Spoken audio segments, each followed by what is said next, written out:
12 years now, originally from Norwalk, Connecticut. I'm the director of coaching at a physical therapy and performance studio called MOTIVNY. And then I also have my own business, and I've gotten into the personal development world and public speaking journey over the last year. And I've met a lot of awesome people. Everyone, welcome back to the Walk to Wealth podcast. If you're tuning in on YouTube or any of the podcast directories, make sure to do yourself one teeny tiny little favor and make sure to give us a follow, because I don't want you to miss out on any of the amazing guests I got coming on this year. Without further ado, I got a very special guest. This guy is someone that I met through one of the speaker schools that I went to in New York City.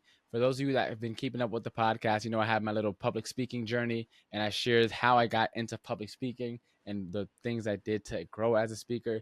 This is one of the guys I got to connect with and had a really dope conversation. And now when I go to a lot of my in-person events with like people like Brandon and Rob, who've been on the podcast before, I got this little inside joke that we may cover today. We may not, I don't know, but there's a little bit of an inside joke that we created from that one time where we really got to hit it off at New York City. So without further ado, Mike, for anyone who hasn't had the opportunity to get to know you, to get to meet you yet, brother, tell us your elevator pitch. You know, who are you and what do you do? Well, first off, thanks for having me, brother. It's good to be on here with you. For anyone new to me, my name is Michael Autore. I've been a personal trainer for over 12 years now, originally from Norwalk, Connecticut. Now live in Manhattan. I've been here for about 6 years, and I'm the director of coaching at a physical therapy and performance studio called MOTIVNY. And then I also have my own business, SlimThick NYC. And just like you said, I've gotten into the personal development world and public speaking journey over the last year, and I've met a lot of awesome people that I now get to network with, like yourself. Amazing, man. So take us back in the time machine. What was little Mike like growing up? I know you a little bit. I know, you're very charismatic, got a lot of energy, like to dance, man. But what was little Mike like growing up? Were you always this Mike that we know now, or was it a long journey in between? Nah, man, it's a long journey. I mean, maybe not that long, but it was really up until high school, as I was always pretty shy and pretty quiet. Obviously, in the right setting, around the right friends, you'll be outgoing, right? But when I was a little kid, I felt like I needed to be a good listener, and I'd sit back. I never really had the voice to speak up. And I also have two older siblings. That was part of it. So my sister's 11 years older, and my brother's 7 or 8 years older. So I always felt like I never had anything to contribute to conversations or whenever they had friends over. So I would just kind of sit in the corner, and I just wanted to listen and hear everyone. And then from playing football, I was always a little bit smaller. I was what they called an older lighter. So I was older than everyone, but only like 90 pounds. So I was playing with some kids younger, and that's when I started getting a little bit more confident and a little bit more of a leader. But even through high school, man, I was still pretty quiet and in my head, and you're on the football team and you're growing into your own skin. It took some time and some other experiences until after college, where I was pretty confident and started showing who I am now. Yeah. So before we get into college a little bit, talk to us about football. I played football. That was my favorite sport, hand down. Like I played safety. I played wide receiver. I had a couple like D2, D3 offers, primarily because I did pretty solid, but I also had great grades. So like that definitely like gave me a good boost Of in my course, thing. But that eligibility, yeah. football, yeah, my football, like little football career, man, that was the best time of my life. Like my wall here at home, like I have a couple photos and a couple awards that I won back when I was playing football. Just because, like, Hmm. man, my senior year photo. Each year we have a banquet, and we get to choose a photo. And I remember I chose the photo from my junior year. It was my first ever pick on varsity. Friday Night Lights. We're facing Norwalk High. It's West Hill Hmm. versus Norwalk High. We're not city rivals, but we're pretty much almost like city rivals because we're right next to each other. And I remember it was like, I think it was second or third quarter. I was a junior, and I normally only came in on fourth and long, and or third and long, and like the more second and long, any like passing plays where we know they're gonna pass it. That's where I usually came in, and I was like the second safety. And I remember I came into the game. I was like, Mendez, where are you at, Mendez? We just had gotten a sack, so they were pushed back a little bit, and I ended up coming in the game. I didn't even have my chin strap properly on because they called me out the blue. And I remember it was trips, and they had three receivers on the right side. I was on all the way on the other side of the field and had to roll over. And I remember the quarterback. he wanted me. He was throwing it to their main receiver, who was on my safety, who kind of sucked. He's a good dude. Like shout out to my safety my senior year. Great dude, but I definitely should have started over him. And man, I remember catching that pick. Like it looked like he threw it just to me. Caught the pick, and I started running back. Ended up taking it back like 30, 40 yards. Didn't score a touchdown, but man, like that moment is, and many others have just been cemented into my life, man. Football was such a big part in my character development, man, and just really helped to make me who I am. So, like, what was football like for you? Man, I can fully relate to everything you just said there, and knowing that you just described the emotion from one play of football, Yeah. that and you played it for years, and that you just capture in one play what it felt like, man. And I loved it. I played for Norwalk youth football, the Pop Warner program. Hmm. I started playing when I was 8 years old, and it was funny because I went to All Saints Catholic School, so I went to a private education with mostly white people, and then I'm Yeah. playing Norwalk Pop Warner, and now I'm interacting with Hispanic and Black and everyone else that I wasn't at Yeah. grade school with, right? And so, and those became, everyone became my best friends, and the experiences I had on the field shaped me to who I am. And I had the same head coach for all 5 years of Pop Warner, named Greg Smith. He looked like DMX. He kind of sounded like DMX. And man, it was it. Those years were just the best, man. I think about it. I remember the first day of practice, we had to come up with a nickname. You know how they put like the tape on your helmets? Yeah. And he said, coach is about to write my nickname. I said, I don't have a nickname. He's like, all right, what's your last name? So I said, Autore. He goes, all right, we're gonna call you Otto. So AUTO, just like the car. So I was Otto for 5 years. I was Otto to a lot Yeah. of different people over the years. But yeah, man, I love Norwalk Pop Warner, and then I went to Fairfield Prep and played football there. And the friendships that I have to this day that are closest in my life are from the football field. And then I look back, the coaches I've had, the mentors I've had, the people I've met in the weight room, all shaped who I am today. So I owe a lot of my development to the game of football, man. Yeah, bro, that's dope. I remember my first nickname. So I started playing. I was a little bit of a late bloomer, and main reason because we didn't have the money to play football. So like, I mean, in elementary school, I wasn't even really. I mean, I played recess, but I wasn't interested in like playing for a team, Hmm. or anything. And then in middle school, one of my boys, he was like, "Yo, John, you got to play for the team. You got to play for my team." Sixth grade year came around, and I was like, I didn't have the money. Seventh grade year, I didn't have the money. Eighth grade year, like John, you got to play.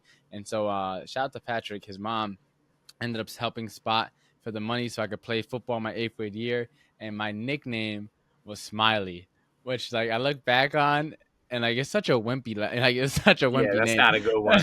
But like man, it suits me so well because like I'm such an optimistic person and like I was always no matter what was going on, like I was just always smiling. Like I'm always Yeah, always a happy kid, man. Always happy no matter what was going on, whether or we're running or whatever. Just yeah, like I was just happy all the time, man. And so it stuck with me. And so even on Facebook, every now and then, my old football coach from back in middle school, he was like, "Congratulations, Smiley." He'd be like, "Congrats, Sean. Congrats, Sean. Congrats, JC. Congrats, Johnny." yeah. And then my one football coach, "Congrats, Smiley." Like, Like you're you one of the know, seven dwarves. That's yeah, hilarious. I know exactly, exactly. But yeah, that was my nickname. So fast forward a little bit, you said you ended up going to college. You were always Hmm. a lot more shy and Hmm. introverted growing up. You went to college. For me personally, so I don't really talk about this much. I probably need to do a series on this, but I learned about attachment styles, bro, in late high school, junior year around there. And for me, football, as much as I love like the physicality and the discipline and all the stuff that everyone usually loves football for, another reason I loved it, it was like the first safe space for me to experience emotions outside of being happy or being angry. That was like the only two emotions I felt. Everything else was bottled away. And like football gave me that safe space to just like experience the spectrum of emotions. So when I went to college, for me, I was like, do I want to take this person that I kind of built up in high school, this persona that's like, I don't need anyone, I'm cut off everyone, like I cut off the world if I need to, and bring that into college with all these people that have never met me or have Hmm. done nothing to make me into that person. And so it was a really a turn, like turning over a new leaf almost. And so that was a great opportunity for me when I went to college to just grow into more the person that I am now and kind of leave behind the person that I once was back in high school. Not that I was a bad person. I was just like super emotionally immature. But yeah, Hmm. so like, what was going to like college like for you? Was it kind of similar where you kind of turned over a new leaf of some sort? I guess a little bit where what I connected with there is when you're saying how the game of football allowed you to create a space for you emotionally.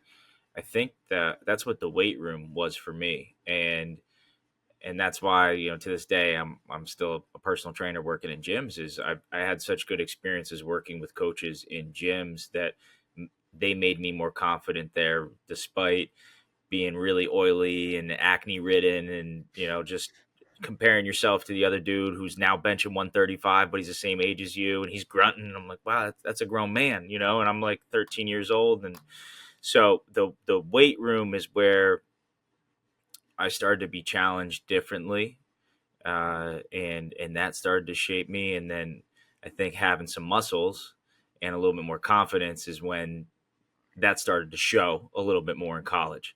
Also, Yeah, having gone to an all boys high school, you're now in school with girls. It's a little bit different too. So there was like a whole new persona. But what was interesting is I was no longer the starting quarterback, right? And I never became that. And I actually I ended up quitting before my junior year. So football eventually ended for me, and that's when I really dove deep into the strength and conditioning world, and I started an internship at an athletic training facility, and that's that all shaped me. So yes, my personality started to blossom along with the growth of muscle at the time, and yeah, it also shaped me to start out the path that I'm still on.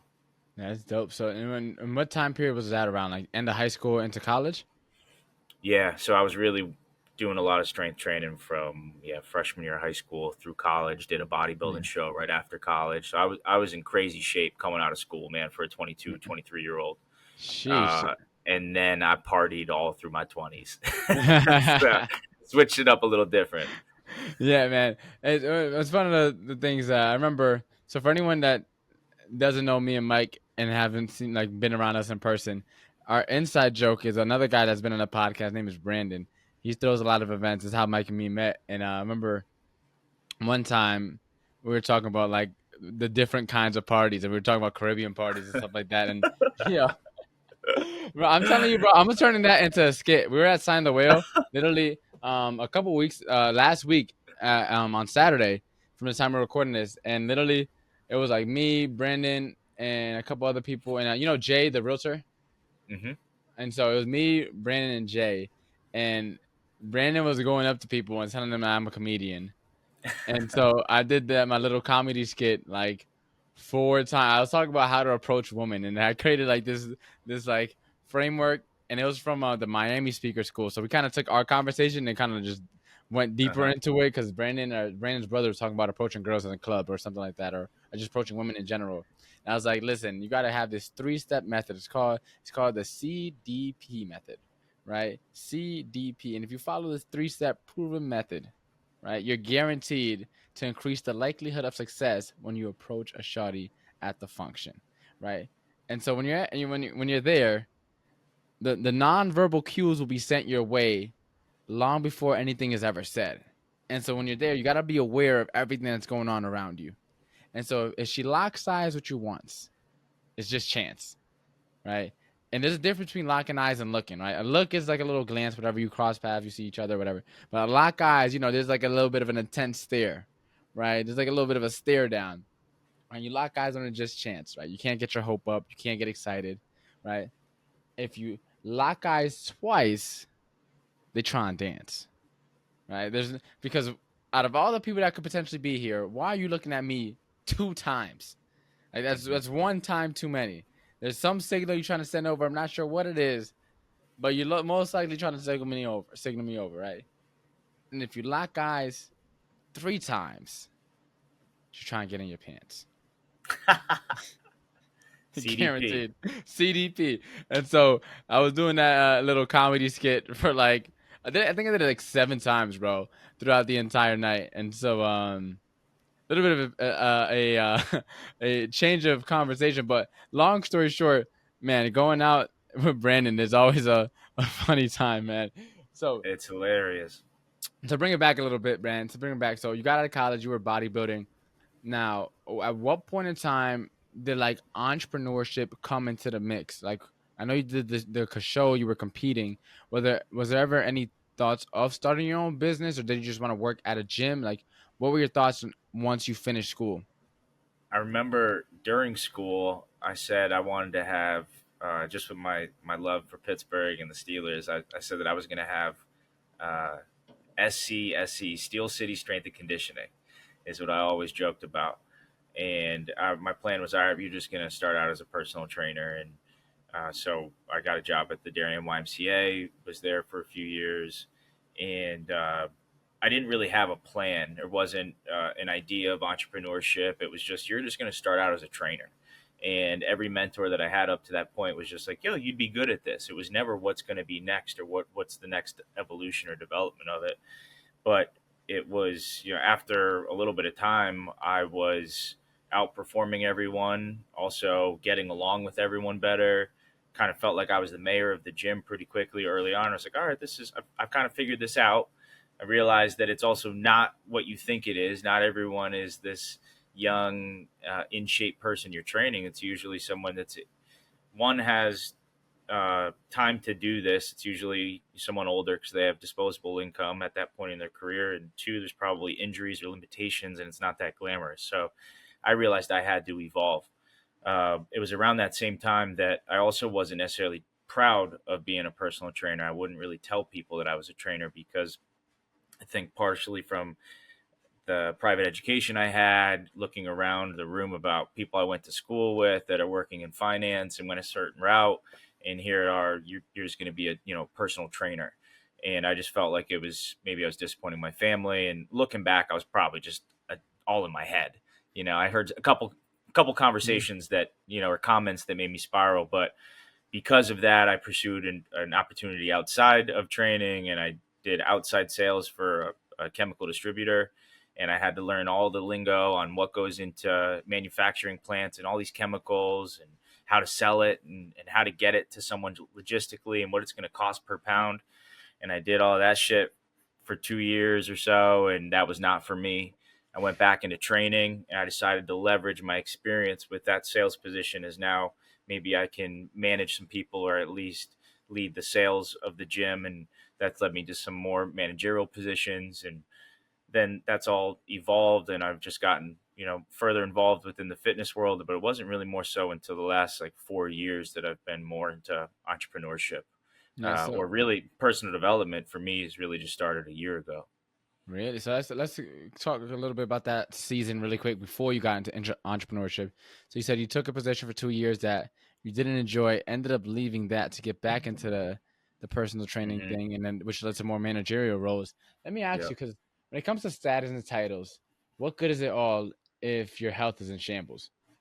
And a lot of people, right, that get into those positions, usually the first thing they, especially if they're in like an investment banking position where it's like hours you're Hmm. working are nuts.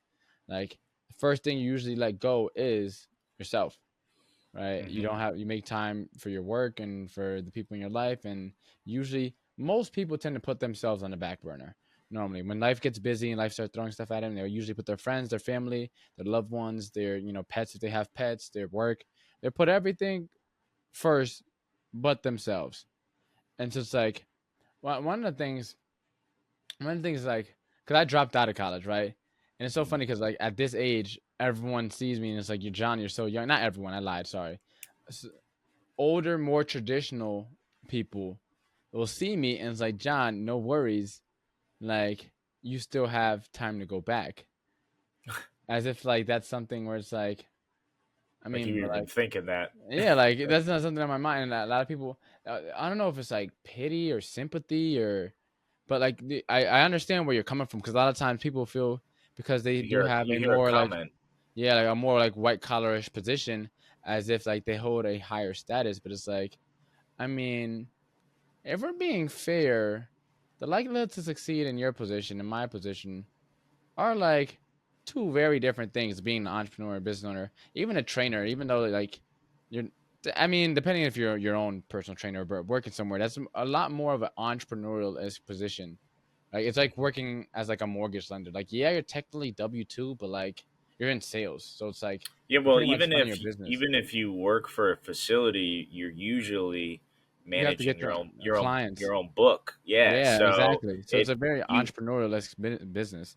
and it's you get back whatever you put in. So the more sessions you do, the more money you make. Which, especially early in my 20s, I'm like, I'm going to outwork everyone around me and some. Yeah. And at times I still do that, but it's you get to a point where that's no longer realistic, and then it gets towards like what you were saying with someone maybe who's been doing the same 9 to 5 for years and years on end and never putting themselves first. And it's now you're 45, 50 years old, and now you're trying to dig out of a hole. So, man, Yeah. I have no regrets with where I'm at, but I was definitely in my head for years Yeah. about if I was on the right path, or was I selling myself short? Should I be doing something bigger? Should I be doing something more traditional? Then when I moved to the city, it's all my friends saying, when are you going to settle down? When are you going to buy a house? It just evolves into different things. And it don't matter when I'm going to do any of that, Yeah. but I'm real happy with where I'm at. But yeah, it's been a cool journey. And then starting my own business within the last few years and everything, I don't have it all figured out. It's just, as long as you have good intentions and you work hard, things are going to be okay. And that's kind of where I'm at. 100%. I think it's one of those things where a lot of times people tend to have a tendency to impose their timelines of what Hmm. they believe, where they believe you should be by a certain time. Like by like 25 you should be Hmm. getting into a relationship. By 30 you should have your your first kid and probably be moving into your first home, right? And so on and so forth. And it's Hmm. like, man, there's no really right ways to live this thing we call life, right? And so it's like, I think for me, I think one place where we have a lot of similarities is that we get into something not knowing what the next step was, but as the next step revealed itself, we step forward. And that was like the same way for me. Like I didn't know like what I would be doing now is what I would be doing now. But Hmm. I started off with real estate wholesaling. That was like the first thing. And like I'm doing something so totally different from that now. Then I ended up getting my Hmm. license and I ended up teaching social media, and then social media led to AI, and now this podcast thing that I got going on has nothing to do with AI at all. And so it's like, but each thing led to the next thing, and eventually started figuring out my way. And so I kind of want to ask you, just because I know you personally. So at what point did you end up becoming Brandon's manager? Like, how did that come about? So when I was selling chemicals, I left that job, went back to training. This really cool facility opened up in Greenwich, and I just was to show you how long ago this was. I was friends with someone on Facebook, like when Facebook was the thing to post on every single day, Yeah. and I told myself, whatever this girl posts about next, I'm going to go to that event. It was a continued ed thing, and I loved it. It was a great experience. I decided I want to go see the gym that she works at, and I come in, and everyone was kind of impressed with me and how I handled myself. And then they offered me a management position. I was only 24 years old. I was like, okay, all right, I guess I can do this. And then my first full day is I had to actually fire a trainer there. I don't even know what I'm doing, and like the policies and everything, right? So I was in over my head at first, but also it was perfect storm for me to learn. And there was a golf pro on our staff who had a room where he would evaluate your golf swing and size you up for golf clubs. And he had a relationship with the university that produced a lot of golfers, and Brandon was within that university, and he was referred to come work for my coworker, but there wasn't really a role for him. He needed to be a trainer, so he was technically my first hire. He really fell into my lap. I didn't Really? reach out to him or interview him. He fell into my lap, and I knew right away that he was a real good dude. I guess, if I was 24, 25, so he must have been, 22 at the time. He's just fresh out of college, and yeah, he was a great dude, a little different, and I just knew he was a great guy, and he didn't have many people in the area, so I kind of brought him in under my wing and introduced him to my friend group in Stanford, and that's when we started going out, and he started Yeah. seeing a different side of me and everything, right? So yeah, he and I worked together. Him technically working for me from when I was 24 to like 27. So when I moved to New York City is when I left that job.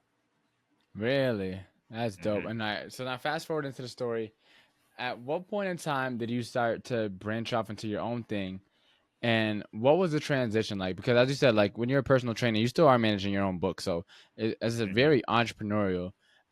But what was the transition like from like being at a place like you could constantly show up at and people were going to be there Hmm. versus like branching off into your own thing where if you don't show up, no one's gonna be there ever. So it's like, what was that Well, transition like? when I moved to the city, I worked for another facility that was similar to what I've been previously. So that was Equinox. So they Oh, have a okay. system. They have a system with how you run your business and manage your client load. And I actually challenged them on a lot of how they were running their business because I knew what worked for me for 6 years to this point. Right? I Yeah. wasn't like someone just moved to New York City that wanted to be an aspiring actor or a dancer and needed to be a trainer on the job. I was like, no, this is what I do. So Yeah. I started to challenge them a little bit. But when it was really when I moved to New York City and it started to get my feet underneath me and gain some momentum, is when I was approached by people to train outside of Equinox, right? And then I eventually moved downtown, and I still have a full time job at MOTIVNY. So I still have a book of business there that I run, but I've always been making money on the side because New York City rent is expensive and you have opportunities outside of here and everything's got a price tag, right? So it was when I moved to the city, it was just some people I was training on the side, and that started to become a full blown business, and I needed to monetize it. And I didn't want to keep accepting cash or just regular Venmo payments. It was covering my rent. So once it started picking up, it was like, okay, I need to actually turn this into a business. So on one hand, I still have a full time job where I go do the traditional work with my clients in person, but then on the side, I have SlimThick, and that's I have the security of working at another facility, which allows me to explore what works and what doesn't work with SlimThick. But it's still a lot of hours I'm putting in. But it wasn't until New York is what made me realize that there was a lot more I was capable of than just training like in a basement gym. Yeah. No way, man. I'm curious because I know when it comes to business in New York, like the overall impression is like that is super cutthroat and like people are always trying to backstab you and you have to be super cautious and Hmm. everything. Like, what was your experience like that? Is like that? I mean, not saying that you could speak for everyone's experience, but like, what was your personal experience in terms of like being a business owner in Yep. like pretty much like almost one of like the global economic hubs?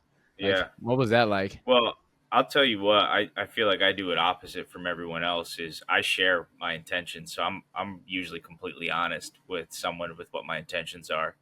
And when I was working for Equinox, I approached them and told them, look, two other facilities want me to work for them. And whereas everyone else would have said, I'm just going to go do this and not tell them, and then they're going to find out because of a social media post or something else, I just went to the office and told my managers what was going on. And in doing so, it turned into them begging me to stay and also giving me the flexibility to start building business on the side. So New York can be very cutthroat, but if you are also upfront and honest and you're smiley like your Pop Warner days, like man, you can I don't want to say get away with shit, but you can walk this line where people allow you to do more things that are in line with your own personal development and your own personal business because you were just honest, right? And that's like I feel like a lot of people in multiple fields, but really in New York City and like in the training world, there's an opportunity. If I take this client across the street, I get $10 more per hour. That's like a constant uh, temptation all day. Or if I go travel all the way up to this neighborhood, I'll get $300. I'm like, well, is it worth your time to commute up there? Right. So it's you have to pick and choose what's best for you. But at the end of the day, I think it's best to be honest, and that's what I've always kind of done. Yeah, that's dope, man. And so, like, to continue on with the story, so you started working on the side as well as working at Equinox, and then you got to a point where you started making some money, some good money from the Hmm. side stuff on top of what you were already Hmm. making with your Hmm. actual job. And then you said you Hmm. got into personal development about a year Hmm. ago. You said, what was that like? Because I would assume because you're already in fitness, like that's a big part of personal development is your health, like being in the top shape mentally Mhm. and physically. Like that's a big part of personal development. So like, what was that like when you got into that world? Well, I really wanted to just start to grow in ways that I couldn't with my current role, or responsibilities. And to bring it full circle, I had then been watching Brandon for the last 5, 6 years build everything with Warm Heart Life, and seeing his growth and the community he's built, and seeing what he's done from a public speaking standpoint. So that's when I decided, let me reach out to Brandon. I respect his hustle, and just kind of have a consult call with him. And then that led to, I want to be able to land some speaking opportunities, just because I've always had cool opportunities come up because people like me or trust me, or they'll Yeah. ask me to speak at certain events or officiate a wedding. And it was always things that, looking back, were like pretty serious or high pressure things. And I always got those moments just because I was being my genuine self. But now it's like, how do I get better at this, and how do I start to monetize it? So Brandon has helped me since then. We've had weekly calls since then, and then obviously I met you at the Elite Speaker School to start, and we've kind of grown with each other each event since. But it's all been new to me over the last year, and Brandon also threw me into it with my first opportunity for public speaking was stand up comedy. So that's the first one I did. So Really? it's been a really cool new world over the last year. So tell me about that, because I was actually at the event. For anyone that's listening, and still hasn't caught on yet. Yeah, me and Mike live pretty close to each other, so we go to similar events. And so Yeah. when the first event that I seen you speak was also the first event that you ever spoke at. I feel like I've heard that, but for whatever reason, I just didn't remember that was the first one. Just So clicked. Yeah. tell me about that, because public speaking and doing stand up, man, that's something where I said doing a comedy skits at Sign the Whale. I was just like, honestly, it's kind of awkward, like going up to strangers and like doing a comedy skit, and like to do that for your first time speaking. It's one of those things where it's like speaking alone is for anyone that hasn't spoken publicly before or did like a live presentation in front of a large audience. It could be very, very nerve wracking. Like you get butterflies, and if you care about the Hmm. event, I mean, if you don't care, you just show up and do whatever. But if you actually care about making sure you perform well, because it is very much a performance, you get butterflies, you get a little nervous sometimes, maybe anxious, maybe you get a little, may start second guessing with you. Everyone experiences different things, but I know for myself, like my first speaking engagement, I only spoke for around the same time. You said what, 5 minutes? Mine was 10? 10. Yeah. So my first gig was five Yeah. minutes, right? First time speaking in person, and like, man, the way time just flew. Like I got the mic, blinked twice, and gave the mic back and went back to my seat. Like that's how fast it went. So like, talk to us about that first event, speaking in front of an audience for the first time, and speaking and doing comedy as your first presentation. Like, Yeah, it was nerve wracking, man. I also didn't prep a ton beforehand because I was on a week long trip in Greece after I proposed to my now fiance. So we had a whole week celebrating in Greece, and I was thinking, oh, I'm gonna have all this time to think of a skit, and then I didn't come up with anything. And so then I had a few days leading up to it, and I had an idea of what I wanted to do, and I knew that to add more pressure on myself, I had like 10 of my friends buy tickets. So these are some of my closest friends. And I'm like, wow, now I really have to be funny. And it's a different type of pressure walking into a room where the intention is to make people laugh. If all your intention is just to deliver a speech, anyone can do that. But to make people laugh, it either works or it doesn't. And you know it and you feel it if it doesn't. So I had in my head that I'm gonna roast some of my boys right off the bat because it's gonna help me loosen up. But my only intention was to make my friends laugh. And I remember at some points I got the whole room to laugh. But what made it even more challenging is right before, like the day before, Brandon was like, "Oh yeah, this is good, but I need you to add value into your story." And I'm like, "What do you mean, man?" So it was nerve wracking, and I knew that if I went up there and I just let it rip and was pretty vulgar about my interactions with old men in the locker rooms, that I could probably get people to laugh. But that was another thing that was scaring me. I'm like, am I gonna go like full send on yeah, this? is this too much, right? But yeah, man, I let it rip and got people to laugh, and it was such a cool emotion to experience the whole room laughing, and then watching back the tape, I was like, oh, that wasn't that bad either. It was kind of funny at times. So that's like, that was the entry point. So once I did that, now having to go give a speech is way easier. And now I want to include some comedy in all of my speaking. But yeah, man, he threw me to the wolves on that one. Yeah, no, I can, I resonate with that a lot, man. Because in my speech at AdaBCon, like I tried to add, not intentionally, like add jokes, but just there's like, I feel like a difference between being jokes and like joke funny and like being like goofy funny and like personality funny. And so like I try to add some Hmm. more like personality funny to my presentation because I was at such an awkward time. Like I'm going out at like 4:15 or something like that after a whole day of people already speaking, and so and right before the closing keynote, who everyone was actually expecting. So I it was a Hmm. spot where I was just like, man, let me just like let me just talk on stage as if I was chopping it up with one of the guys, and like hearing the laughters, like looking back, like it's such a good feeling. It's like you can go off and walk off stage and say, "Yeah, Hmm. I mean, people could say whatever they want about the presentation, but I made some people laugh, right? At least they enjoyed it while they were up there. I don't know how much value they got. You know, of course they got something because I was talking on AI, but like at the very least, I know I definitely didn't bore them to death. I gave them a little bit of a performance. So man, like, adding comedy definitely adds that next level to when it comes to It public speaking. does. And you said that was your first one. Where did it go from there? Because now I've heard you speak multiple times.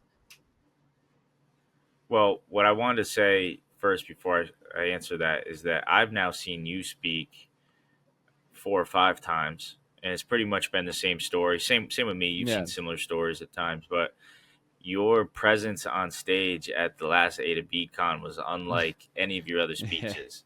And you looked like you were just chopping it up with your friends, man. And it was really cool to see that, where it's like I knew all the material you were going to talk about because yeah. I've heard you speak about it, and I see you post about it, and you made it entertaining and interesting because you just progressed as a speaker. So I had to give you your flowers on that, man. It was cool to watch you I do that. appreciate that, and I gotta give you your flowers too, because I'm not gonna lie, I almost teared up when I heard your story, and I've heard it before, and like so, just like Yeah, you knew where it was yeah, going. so but that's one thing that where I have to work on is like being able to that down story. I haven't been able to really develop that because, as I said, now being smiley, right, it works in a lot of scenarios, but and when you're Hmm. public speaking, being able to take people down for a second and like have them experience an emotion and then continue the story is something that I struggle going down. Like I get you excited, I get you happy, I can stay neutral and be solid there. But like going down, I struggled. So like your ability to do that and like my friend that I was with, like she had to walk out the room just because like she started crying, had to go get napkins. Like and so being able to bring people to tears at an event, man, like it takes a lot of skill to do that, bro. So I gotta give you your flowers about your storytelling Thank is you, man. crazy, bro. Thank you, man. Yeah. And you know what? The I really appreciate you saying that. But what really helped with all of that Yeah. was the stand up comedy. It's because I already, on one hand, played with people's laughter. That's one emotion. Yeah. But then to share a sad story is another emotion. And what I've realized is if you can play with people's emotions, you got everyone's attention. And I'm not I'm not always intending on sharing the story that I Hmm. did, but it's a dark story, and I wanted to start sharing that message, and that's why uh, there was moments of laughter and there was moments of things that were more serious. But Yeah. yeah, it's not something that you can just do. I've practiced that a lot, and everything you've heard from me is real, so it's not like if I was a little bit younger and you see some other people give a speech that's really deep, you're like, wow, what can I speak on? You may not necessarily have something like that you can relate to, right? So it's definitely it's a cool thing to be able to move the No, room. 100%. And when it comes to being able to play with people's emotions, right? And it's one of those things where when you're up on that stage, like That's a big responsibility. There's a lot that comes with it, and being able to handle that well, like people that will never really remember what you say if you go far out enough, but they always remember how you feel. Hmm. And that's like one thing where like if you can make people feel something, anything, right? That's gonna pay off so much longer in the long run. And a lot of people, Hmm. you've probably seen it before. They'll go on stage and they'll have like their public speaking voice, and they'll enunciate everything perfectly and properly. The whole presentation, they don't use any filler words, and that's great and all, like cool. But if you're just delivering, as you said, just delivering a message, right? Anyone can do that. Just remembering your speech, anyone can do that. Hmm. Can you move a room, right? Whether it's to laughter, whether it's to tears, whether it's to Hmm. excitement, joy, whatever the feeling may be. But can you move a room to feel the emotion that you want people to feel? Like for me, like my main thing was like, all right, I want these people one to like laugh, of course, and just be entertained, but also to be like, wow, like that's like the story I was going for. Like, wow, he really like. There was a point in time where he didn't have any hair. Like, wow. Then he had a lot of hair, right? And then wow, like this AI stuff isn't actually difficult. It's actually pretty simple, and like whatever that feeling is, if you can get people to like feel something, man, Hmm. that goes a long way. And so, Mike, man, I think I think they felt joy when you spoke because man, you did comes full circle with your youth football coach, but you were smiling the entire speech. really, So it's like, yeah, it's like, how do you not feel joy seeing this guy just having fun up there with himself? yeah, I So, appreciate that. I didn't. I can't wait to watch the tape because now I'm gonna have to look up for that. I didn't know I was smiling that hard. I knew I was joking around, but I like, mean, sheesh. maybe it was also that because I was on cloud nine after my Yeah, yeah, speech and yeah. the reaction I got. So maybe I was just floating and I was just smiling watching you cheese up Yeah, there. So, I don't know. I was happy though, because like, remember the Amber Alert went off mid presentation. Like, yeah, oh my goodness, that Amber Alert was freaking so annoying. God yeah. bless Colette. Poor Yeah, Colette. just Yeah. because, man, that Amber Alert, for anyone that doesn't know what we're talking about, like, there's a person speaking at the conference we both spoke at, and there's a massive, like, swarm of Amber Alerts. It's like 200 people, and everyone's Amber Alert went off at the same exact time. And, like, she only, And then there's delayed trickles of other people's yeah, phones. and she only had 15 minutes to begin with. So it's like she already wasn't Hmm. working with a lot of time to be up on stage. And like the whole second half of her presentation was just like fighting off Amber Alerts. That was like nuts. But I was like, God bless her, because she still managed to get through it and didn't let that really stump her too bad, because that would have easily tripped Yeah, up she did a good job. everybody because you couldn't hear a thing. Oh, I would have been bright red. Yeah. I would have been fuming. Yeah. Man, my Amber Alert, there was like one phone that just randomly went off, so that was a little bit easier to manage. But man, Mike, where can we find Yeah. you at? Where can we keep up with you at? If we want to learn more about Slim Thick, more about what you got going on with your personal training, and or if any of us are in the New York City, tri-state area, and you got some events coming up soon, like where can we find you at to keep up with everything you got going on? Easiest way to find me is on Instagram, just my full name, Michael Autore. And then the Slim Thick page is slimthick.nyc. You'll see everything that I'm doing there on social media.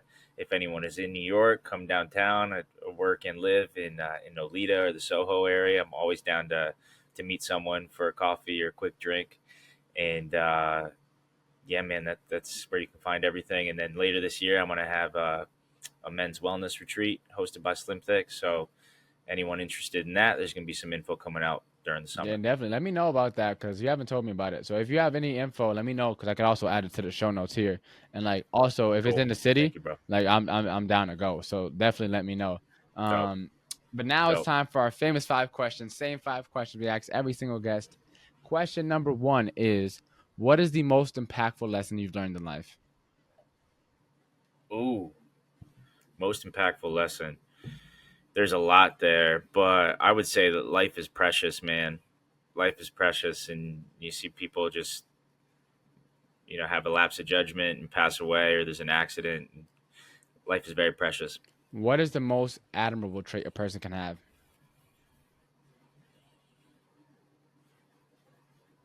Mm, most admirable trait.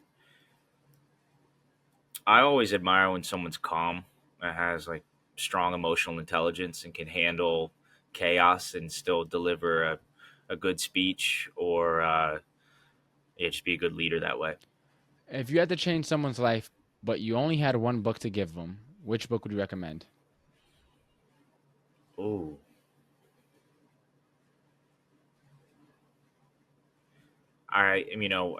you put me onto the Rich Dad Poor Dad, which is good. I'm reading a book now.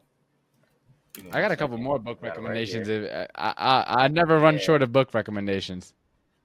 This one's called Season of Life, and it's about football, Okay. and it's about developing boys into men and making them men for others. And I'm really kind of identify. I haven't even finished with it, and I'm already talking about it. Yeah. What is the legacy that you're working on leaving behind? Great question. I remember when my mom asked me or said something to me about legacy. I remember where I was when she said it's time to start thinking about your legacy, and I didn't know what she meant by it. But I've I've been around a lot of different people. I've had a lot of different experiences. I want people to be happy in the bodies that they have. I want them to be strong and healthy, and make you realize that it's not that hard to take care of yourself and be strong and uh, be a healthy person. And for anyone that wants to embark on their walk to wealth today, what is the first step you recommend they take? Start prioritizing time for yourself. That's why I do it myself with waking up and working out early or setting aside time to have a conversation with someone or do a podcast. Set aside time for yourself that helps fill up your cup. Yeah, amazing, man. Mike, thanks again for hopping on. Time has been flying since we started this conversation, man. So we're definitely Yeah, gonna have man. to have you back on soon. So again, thanks for for hopping on. Let me know about the retreat, bro, because I will be down to go. Let me Of know. Keep course. me in the loop. And yeah, again, thanks for your time. Yeah, thanks, brother. I appreciate you, man.